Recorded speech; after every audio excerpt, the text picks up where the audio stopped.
Hola a todos, soy Daniel Casa y bienvenidos a un nuevo video de mi canal. Y pues sí, me he comprado el Pokémon Españita, en específico el Pokémon Púrpura.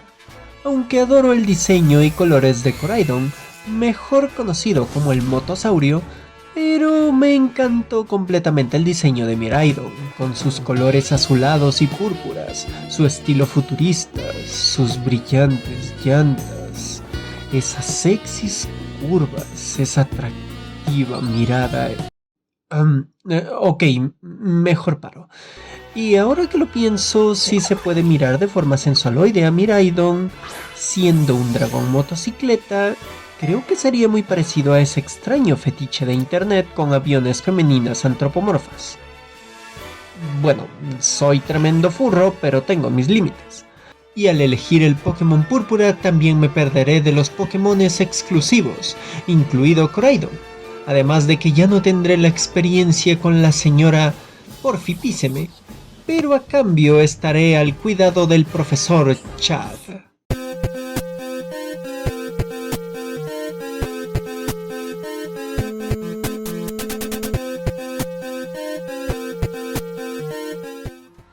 Ahora que tengo su atención luego de esa ronda de memes, es hora de hablar de Pokémon Españita. Primero quitemos el elefante en la sala. Sí, Pokémon Escarlata y Púrpura tienen un mal rendimiento, su diseño artístico de escenarios es mejorable y ciertamente necesita más presupuesto y equipo para hacer algo que pertenece a una de las franquicias más redituables del mundo. Y a mí sí me ha pasado un par de bugs, uno en el cual empezaron a titilar las sombras por unos segundos y otra que sí me obligó a reiniciar el juego porque Miraidon quedó atascado. Pero de ahí mi experiencia con ese juego ha sido bastante buena.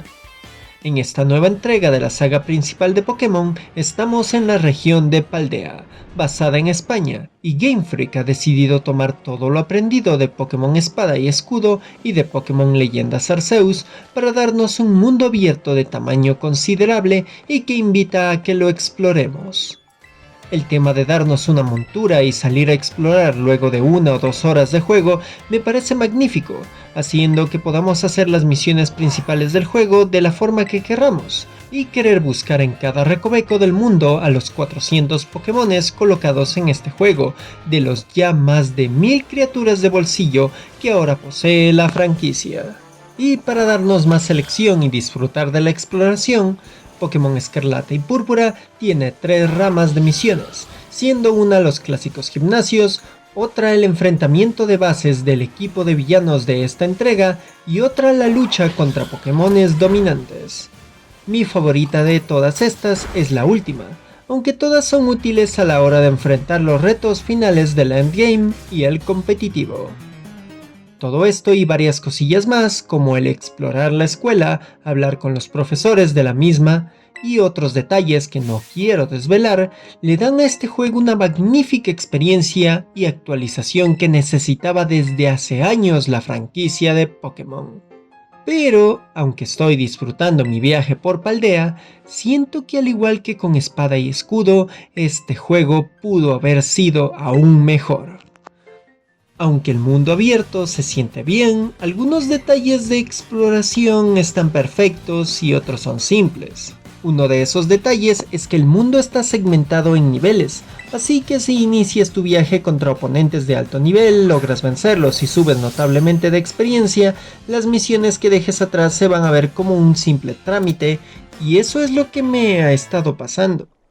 Aunque bueno, si hubieran colocado un estabilizador de niveles, se hubiera complicado la cosa para la mayoría del público objetivo del juego.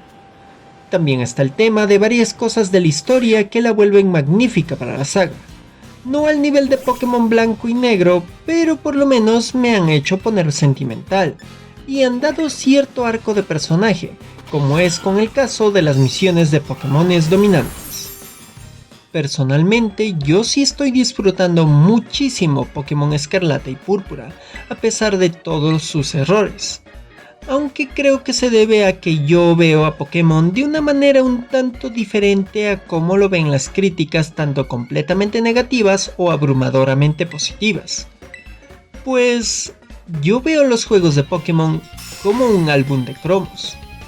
Sí, es algo simplista, pero yo desde que empecé con la franquicia con Pokémon Rubí, yo me he sentido encantado de simplemente coleccionar, intercambiar y cazar Shiny que tienen estos juegos, aunque también disfruto del estilo de RPG más laxo y detalles de crianza, diseños e historia.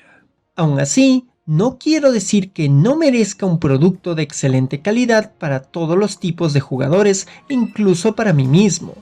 Y creo que el problema no viene simplemente de los desarrolladores, sino de la misma de Pokémon Company y Nintendo. Pokémon Escarlata y Púrpura necesitaba un equipo mucho más amplio, junto con mayor tiempo y claro está que muchos más recursos. Pero siendo Pokémon una de las franquicias más redituables del mundo, me parece absurdo que se tenga tan poca inversión en uno de los juegos principales de la saga. Pero esto es porque The Pokémon Company sabe que va a vender una millonada con el mínimo esfuerzo. Aunque me doy cuenta de que el equipo dedicado a Pokémon Escarlata y Púrpura de Game Freak sí intentó dar lo máximo que podían. Sí, el juego tiene fallos, pero estoy encantado con que quieran empezar a experimentar con más exploración y diferentes rutas de juegos. Los nuevos Pokémones me parecen algunos sumamente maravillosos y otros simplemente extraños, pero no me desagradan. Siento que son una evolución de la semilla dejada desde Sol y Luna, en especial con Espada y Escudo por parte de los diseños de Pokémones del artista James Turner. Junto con la nueva mecánica Teracristalización, es algo que va a dar mucho juego en el competitivo. Y todas las tremendas referencias a España han hecho de este juego una delicia para mis amigos y conocidos españoles. A mí también me han gustado y me han sacado buenas risas con cosas tan raras como la frase hacer la combatación que dice la líder de gimnasio que también es una streamer. Con todas esas referencias a España me dan ganas de que existiera un Pokémon Ecuador. Tenemos casi todos los climas y biomas en un pequeño país, eso sin contar las maravillosas Islas Galápagos. Hasta existen animales de sobra para inventar nuevos Pokémones. Tenemos al oso de anteojos, el piquero de patas azules, el mono chorongo, el colibrí de esmeraldas, la mariposa de cristal Greta Otto y la tortuga Galápagos. Podrían llamarse Pokémon Encocado y Pokémon Yapingacho. Listo, nuevo Pokémon andino basado en Ecuador. De nada, Game Freak. Regresando al Pokémon Españita, en conclusión, sí, estoy adorando mi experiencia con Pokémon Escarlata y Púrpura, pero también me da un fuerte vacío el hecho de saber de que The Pokémon Company no está completamente centrado en dar recursos a un juego principal de su franquicia. Y también creo que el ponerse de un lado agresivo frente a los errores del juego o colocarse una defensiva ciega son dos puntos inútiles en cuanto a la crítica de este juego. Creo que debemos de notar sus ciertas ganas de lograr añadir detalles nuevos para la franquicia, pero ser críticos con que se necesita una verdadera mejora para ser un verdadero videojuego excelente y verdaderamente digno del alcance de su marca. Por mi parte, seguiré disfrutando de Pokémon Españita y de toda esta fiesta que es la salida de un nuevo juego de Pokémon. Y ya veré si realizaré una video reseña completa cuando haya conseguido completar la mayoría de contenido del juego. Y dicho todo esto, voy terminando este video.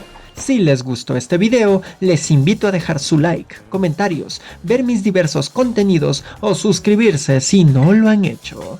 Todo eso me ayudará a darle tremendo golpe crítico y súper efectivo al tremendo monstruo dominante que es el algoritmo de esta plataforma de videos. Y también tengo cuenta en la plataforma Púrpura, donde hago streams regularmente, y un Patreon, donde desde con $1 pueden ayudarme a seguir con más de estos videos. Bueno, aquí se despide Daniel Case, diciendo, sí, ya todos sabemos la entrada no oficial de Vaporeon. ¡Nos vemos!